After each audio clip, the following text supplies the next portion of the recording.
پاکستان کا مطلب کیا، لا الہ الا اللہ۔ ناظرین ویلکم بیک ٹو پیغام پاکستان۔ ناظرین جیسا کہ آپ جانتے ہیں کہ دو طرح کی اہمیت اس ماہ کو حاصل ہے جس میں اس وقت ہم موجود ہیں، جو گزر رہا ہے، جسے ہم گزار رہے ہیں۔ ڈاکٹر صاحب یہ محرم الحرام بھی ہے، 14 اگست بھی ہے،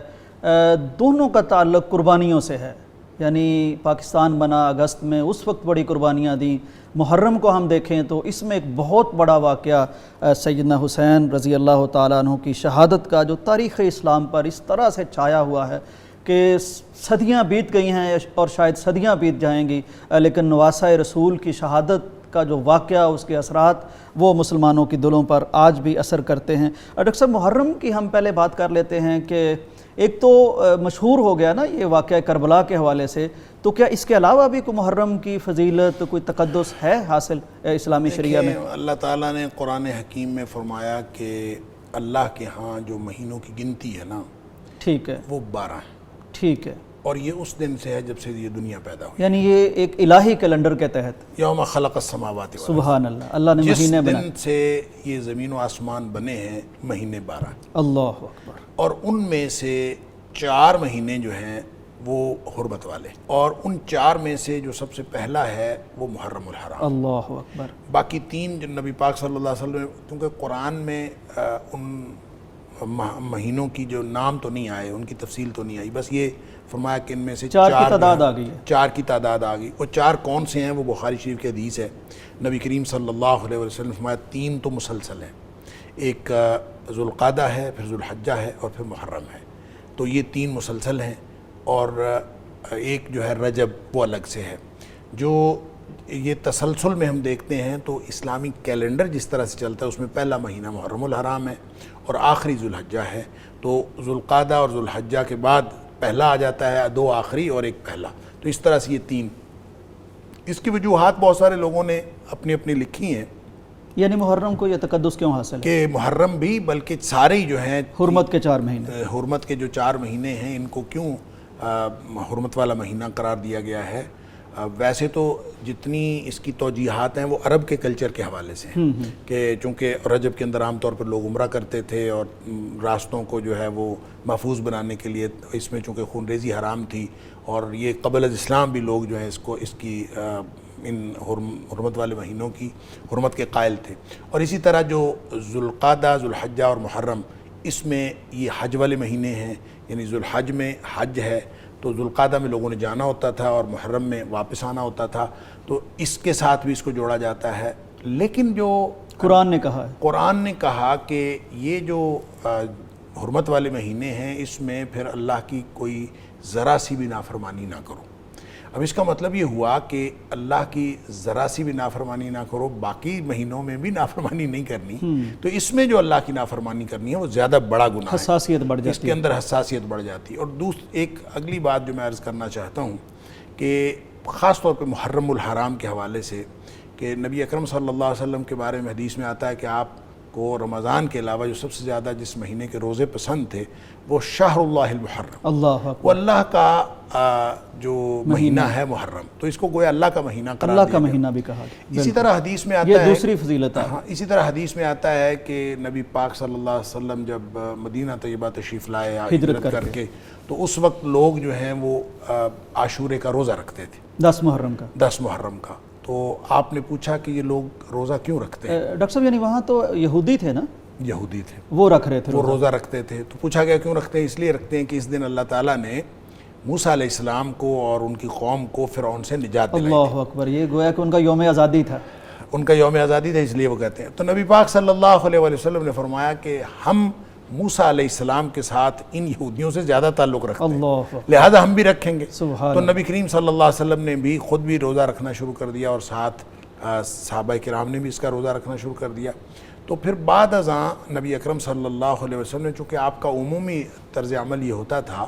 کہ آپ یہود و نصارہ کی مخالفت فرماتے تھے، تو آپ نے فرمایا کہ ہم آئندہ سال 9 کا روزہ بھی رکھیں گے۔ اب اس میں جو 9 کا روزہ ہے کہ آپ 9 کا روزہ رکھیں گے، اب بعض لوگوں کا خیال ہے کہ آپ نے یہ فرمایا کہ 9 کا بھی رکھیں گے، اور بعض کا خیال ہے کہ آپ نے فرمایا کہ 9 کا رکھیں گے، 9 کا ہی رکھیں گے، 9 کا ہی رکھیں گے۔ اب یہ بھی اور ہی ہمیں ترجمے میں لگانا ہے، اس میں تو 9 ہے عربی الفاظ، بالکل، لہٰذا جن لوگوں کا خیال یہ ہے کہ 9 کا ہی رکھیں گے تو اس کا مطلب 10 کی بجائے نبی پاک صلی اللہ علیہ وسلم نے 9 کا مقرر کر دیا، جن کا خیال یہ ہے کہ نہیں اس کا مطلب ہے 9 اور 10 کا رکھا جائے، تو صرف مخالفت اس میں، کیونکہ اصل روزہ تو عاشورہ کا ہے، 10ویں کا، لہٰذا اس میں 9 فضیلت بھی اسی کی ہے۔ لیکن نبی اکرم صلی اللہ علیہ وسلم اگلا سال آنے سے پہلے اس دنیا سے تشریف لے گئے، اس لیے وہ موقع آیا نہیں۔ لوگ اپنے طور پہ اس کے بارے میں اس کا تعین کرنے کی کوشش کرتے ہیں کہ 9 اور 10 کا رکھنا ہے یا صرف 9 کا رکھنا ہے، تو احتیاط اسی میں ہے کہ 9 اور 10 کا روزہ رکھ لیا جائے، اور اس کی چونکہ اللہ کریم نے بہت فضیلت رکھی ہے اور نبی پاک صلی اللہ علیہ وسلم نے اس روزے کی بہت فضیلت بتائی ہے، اس لیے اس کو رکھنا چاہیے۔ یعنی ڈاکٹر صاحب پچھلے 1 سال کے گناہ معاف ہو جاتے ہیں؟ 1 سال کے گناہ معاف ہو جاتے ہیں۔ میں یہ سمجھتا ہوں کہ یہ جتنی باتیں 1 سال کے گناہ معاف ہو جاتے ہیں، یا پھر اسی طرح یہ جو اور عرفہ کا روزہ ہے اس کے بارے میں نبی پاک صلی اللہ علیہ وسلم فرمایا میں اللہ سے امید رکھتا ہوں کہ ایک گزشتہ سال اور ایک آئندہ سال کے روزے، تو یہ سارے میرا خیال اس طرح کی جتنی فضیلتیں ہیں یہ سمبولک ہیں، علامتی ہیں۔ کون کون سے گناہ معاف ہوتے ہیں اور کتنے معاف ہوتے ہیں یہ اللہ جانتا ہے، ہو سکتا ہے ایک روزے کی وجہ سے اللہ تعالیٰ اس کو معاف کر دے، کیونکہ نبی پاک صلی اللہ علیہ وسلم کا فرمان ہے کہ ایک روزہ کوئی شخص اگر اللہ کے لیے رکھے تو اس کو اللہ تعالیٰ جہنم سے اتنا دور کر دیتا ہے جتنا 70 سال کی مسافت ہوتی ہے، تو 70 سال کی مسافت کے برابر جب وہ جہنم سے دور ہو جاتا ہے کوئی بھی روزہ، تو اس کا مطلب ہے ایک روزہ رکھنے سے تو اس کی پوری زندگی کی مغفرت اور بخشش ہو سکتی ہے۔ تو یہ جو سال کے گناہ معاف ہو جانے اگلے سال، میرا خیال اس کیلکولیشن کی اگرچہ یہ ایک انسپائر کرنے کے لیے، انسپریشن دینے کے لیے، ایک ترغیب دینے کے لیے ایک اچھی بات ہے، جو کچھ نبی پاک صلی اللہ علیہ وسلم ترغیب دی ہمیں وہ ترغیب آگے کنوے کرنی چاہیے، کمیونیکیٹ کرنی چاہیے، لیکن اصل بات یہ ہے کہ ایک روزہ بھی اگر اللہ کے لیے رکھ لیا جائے تو ہو سکتا ہے کہ انسان کے ساری زندگی گناہ معاف ہو جائیں اور وہی ایک روزہ اس کی مغفرت کا باعث بن جائے۔ لہٰذا یہ ایک تو اس کی تاریخی اہمیت ہے۔ تاریخی اہمیت میں جو واقعہ 61 ہجری میں ہوا، نبی کریم صلی اللہ علیہ وآلہ وسلم کی اس دنیا سے تشریف لے جانے کے 50 سال بعد ہوا، اس واقعے کو اس محرم کی فضیلت کی وجہ نہیں قرار دیا جا سکتا۔ اس واقعہ کی فضیلت بن سکتی ہے؟ وہ واقعہ تو ہے کہ اس محرم میں ہوا اور عاشورہ کے دن ہوا، اور لیکن عاشورہ کے دن کی اہمیت پہلے سے تھی۔ دوسری بات یہ کہ محرم میں صرف حضرت حسین رضی اللہ عنہ کی شہادت نہیں ہے، بلکہ اس سے پہلے جو یکم محرم الحرام کو حضرت عمر فاروق رضی اللہ عنہ کی شہادت ہے، وہ اسی سے تو آغاز ہوتا ہے، یعنی یہ تو 10 تاریخ ہے محرم کی، وہ تو یکم تاریخ ہے، یکم کو عمر فاروق رضی اللہ عنہ شہید ہوئے، اور اسلام کی جو پوری تاریخ ہے وہ شہداء کے خون سے وہ عبارت ہے، اور آپ کیسے کہہ سکتے ہیں کہ صرف ایک شہادت کو ہم اس میں گن لیں؟ اور ویسے بھی اگر تاریخ کے ٹرننگ پوائنٹ کے اعتبار سے دیکھیں، حضرت حسین رضی اللہ تعالیٰ عنہ کی شہادت بہت بڑا سانحہ ہے، بہت بڑا سانحہ ہے۔ نواسہ رسول صلی اللہ علیہ وسلم کو انتہائی مظلومیت کے عالم میں شہید کر دیا گیا، بہت بڑا سانحہ ہے، اور جن لوگوں نے کیا بہت ظالم ہیں، اور وہ یقیناً کسی رعایت کے اور کسی بھی طرح کی فیور کے مستحق نہیں ہیں کہ ان کے بارے میں کوئی اچھا لفظ بھی، اچھا کلمہ بھی کہا جائے، وہ اس بات کے مستحق نہیں ہے، وہ جو کوئی بھی۔ بے شک، لیکن یہ بات سمجھنی چاہیے کہ جو تاریخ کا ٹرننگ پوائنٹ ہے وہ حضرت حسین رضی اللہ عنہ کی شہادت نہیں ہے۔ حضرت حسین رضی اللہ عنہ کی شہادت ایک بہت بڑا سانحہ ہے، لیکن وہ ان سانحات کا تسلسل ہے جو پہلے سے جاری تھے۔ نبی اکرم صلی اللہ علیہ وآلہ وسلم کے اس دنیا سے تشریف لے جانے کے بعد عمر فاروق رضی اللہ تعالیٰ عنہ کا واقعہ دیکھیں، صدیق اکبر رضی اللہ تعالیٰ عنہ خلیفہ بنے، 2 سال بعد وہ فوت ہو گئے، وہ اپنی طبی موت اس دنیا سے گئے ہیں، رخصت ہوئے، اور جو اس دوران ان کو مشکلات پیش آئیں، وہ مشکلات کا مقابلہ کرتے رہے، اس میں سارے لوگ اس کے معاون تھے، عمر فاروق رضی اللہ تعالیٰ معاون تھے، عثمان غنی معاون تھے، علی مرتضیٰ رضی اللہ تعالیٰ عنہ سب معاون تھے، لیکن حضرت عمر فاروق رضی اللہ تعالیٰ عنہ کے جو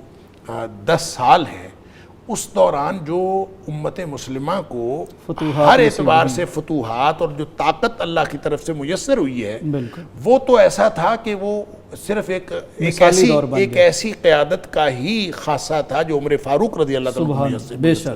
لہذا آج تک دنیا اس کو یاد کرتی ہے۔ عمر کا انتظام سلطنت، عمر فاروق رضی اللہ عنہ کی انتظام سلطنت، عمر فاروق رضی اللہ عنہ کی فتوحات، آپ کی شجاعت، اچھا وہ ساری چیزیں چلتی ہیں، لہذا وہاں سے سازش کا آغاز ہوا ہے۔ اور جن لوگوں نے آ کے، اس کی لمبی تفصیلات ہیں، انہوں نے آ کے دیکھا کہ عمر فاروق رضی اللہ تعالیٰ عنہ کے ہاں دیکھو باہر سے انہوں نے سازش کرنے کی کوشش کی ہے، حضرت عمر فاروق رضی اللہ تعالیٰ عنہ کو شہید کر دیا گیا، باہر سے بھیجا گیا، عمر فاروق رضی اللہ عنہ، ان کا خیال تھا کہ ایک بندہ ہے اور ساری کی ساری فتوحات اس وجہ سے ہیں، اور عمر فاروق رضی اللہ تعالیٰ عنہ کو شہید کیا تو بس معاملہ ختم ہو گیا۔ لیکن کیا ہے کہ اس کے بعد امت مسلمہ پھر اپنے اسی فتوحات کے سلسلے کو جاری رکھے رہی، اور اسی طرح سے معاملات آگے چلتے رہے۔ عثمان غنی رضی اللہ تعالیٰ عنہ خلیفہ بن گئے، لیکن پھر اندر سے سازشیں ہوئی ہیں اور پھر اندر سے لوگ اٹھے ہیں، اور کچھ لوگوں نے اسلام کا لبادہ اڑا ہے اور حضرت عثمان غنی رضی اللہ عنہ کو شہید کر دیا۔ یہ ہیں اصل میں ٹرننگ پوائنٹ۔ تاریخ کا جو دھارا مڑا ہے وہ عثمان غنی رضی اللہ عنہ کی شہادت ہے۔ ابتدا ہوئی تھی عمر فاروق رضی اللہ عنہ کی شہادت پر، اور پھر عثمان غنی رضی اللہ تعالیٰ عنہ کی شہادت جو ذی الحج کے مہینے میں ہوئی 18 ذی الحج کو، اور پھر اس کے بعد جو ہے وہ تسلسل ہے، علی مرتضیٰ رضی اللہ تعالیٰ عنہ کی مشکلات ہیں، اور پھر آگے ان کی شہادت ہے، پھر اس کے بعد جا کے حضرت حسین رضی اللہ عنہ کی شہادت ہے۔ یہ پورا ایک سیکوینس ہے، ایک سیکوینس ہے، اور اس سیکوینس میں علی مرتضیٰ رضی اللہ عنہ کی شہادت کوئی چھوٹا سانحہ تھا، وہ بھی بہت بڑا سانحہ ہے، لیکن یہ ایک تسلسل ہے۔ ٹرننگ پوائنٹ وہی تھا جب آغاز وہاں سے ہوا، اور اس کے بعد امت کی تاریخ کا دھارا مڑ گیا، اور پھر ہمیشہ دو جو گروپ ہیں وہ ہمیشہ امت میں رہے، اور آج تک یہ سلسلہ چلتا آ رہا ہے۔ لیکن اس میں یہ نہیں سمجھنا چاہیے کہ محرم الحرام جو ہے یہ کوئی امت کو لڑانے کے لیے آیا تھا، یا محرم الحرام میں ہونے والا کوئی واقعہ شریعت کی بنیاد بن سکتا ہے، یا شریعت کے حوالے سے ہم اس کو اپنی بنیاد بنا لیں گے۔ تاریخ کے واقعات ہیں، تاریخ کے واقعات اور ان کا تسلسل وہ ذہن میں بھی رکھنا چاہیے، اس سے سبق بھی سیکھنا چاہیے، اور جو دشمنان اسلام ہیں ان کے بارے میں تیاری بھی پکڑتے رہنا چاہیے، اور مضبوطی اختیار کرتے رہنا چاہیے۔ اتحاد اتفاق کی ضرورت ہے، وہ سب کچھ ہے، لیکن یہ نہیں سمجھنا چاہیے کہ نبی پاک صلی اللہ علیہ وسلم کے دور میں دین مکمل ہو گیا تھا۔ الیوم اکملت لکم دینکم واتممت علیکم نعمتی ورضیت لکم الاسلام دینا۔ مکمل دین ہو جانے کے بعد جب باقی تاریخ کے اندر جتنا کچھ ہوا ہے، آج آپ کو اس کے بارے میں لڑنے کی ضرورت نہیں ہے۔ قرآن نے سادہ اصول دے دیا ہے، میرے لیے بھی، آپ کے لیے بھی، ہر ان پڑھ جاہل اور پڑھے لکھے کے لیے، کہ تلک امۃ قد خلت لہا ما کسبت ولکم ما کسبتم ولا تسألون عما کانوا یعملون، کہ یہ امتیں تھیں، گزر گئیں، ان کا معاملہ تھا، اور وہ اپنے اعمال ساتھ لے گئے۔ آپ سے یہ نہیں پوچھا جائے گا کہ وہ کیا کرتے رہے، یعنی ان کے سچے یا جھوٹے ہونے کا فیصلہ آپ نے نہیں کرنا۔ جب آپ نے نہیں کرنا تو پھر امت کے اندر اس وجہ سے افتراق پیدا کرنے کی کیا ضرورت ہے؟ بالکل صحیح، بالکل صحیح۔ ناظرین، کچھ شک نہیں کہ بہت بڑا واقعہ ہے نواسہ رسول کی شہادت، وہ بڑی لمبی ہسٹری ہے، انشاءاللہ اس پہ ہم بات بھی کرتے ہیں، کس طرح نبی صلی اللہ علیہ وسلم کی گود میں وہ کھیلتے رہے، ان کے لیے ممبر رسول سے نبی صلی اللہ علیہ وسلم جمعہ کے دن بھی اترتے رہے، انہیں اپنی ریحانہ طایہ یعنی اپنے باغ کے 2 پھول بھی قرار دیا، اور پھر نواسے ہونے کی اعتبار اور حیثیت سے جو محبت اور تقدس اور احترام انہیں ملا، ظاہر ہے خلفائے راشدین کی طرف سے بھی ملا، وہ ساری ایک ہسٹری اور تاریخ ہے۔ یہ محرم میں واقعہ ہوا، لیکن جیسے کہ ڈاکٹر صاحب نے سم اپ کیا چیزوں کو، کہ محرم ان مہینوں میں سے ایک ہے جن کو جب دنیا کی تخلیق کا روز اول تھا اسی دن سے اللہ تعالیٰ نے اس کو محترم اور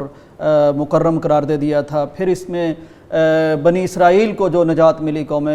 موسیٰ کو جو نجات ملی، پھر نبی صلی اللہ علیہ وسلم نے اس کا اکرام کر کے روزہ رکھا، اور اس کا یہ ثواب بھی ہے۔ تو اور اسی طرح اس میں ایک واقعہ شہادت کا بھی ہے، حضرت حسین رضی اللہ تعالی عنہ کی فضیلت، آپ کا احترام، اس پہ انشاءاللہ بات کرتے ہیں، لیکن اس بریک کے بعد۔ پاکستان کا مطلب کیا؟ لا الہ الا اللہ۔ پاکستان کا مطلب کیا؟ لا الہ الا اللہ۔ پاکستان کا مطلب کیا؟ لا